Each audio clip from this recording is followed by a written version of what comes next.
Ahoj lidi, máme tady druhý unboxing. Labubu. Pojďte si s námi vybrat Labubu, jakýho bychom si přáli.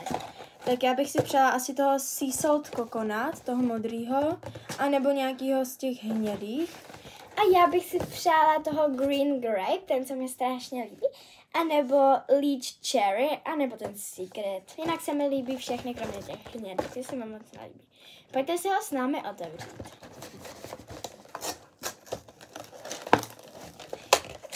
Nůžky bych chtěla.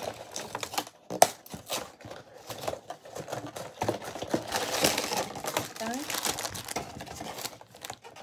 Mám tady pokusek. Já jsem tady dostřihávala a jo, pytlíček. Ten zelený se mi strašně líbil. Tak. Tak, jdeme otevřít. 3, 2, 1, tak. Jo, Mám šedýho. A i s nějakou kartičkou. neříkej mi, že mám Byl stejný. tam šedej. Máme stejnýho. Super. Jo, ale on je strašně heboučkej, krásný. A je to jaký? Je to tenhle. Tenhle?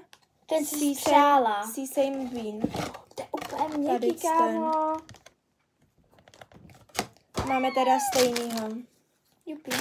Takže mně se celkem líbí, takový chlupatý. Mně No. 200 korun. Tak ahoj.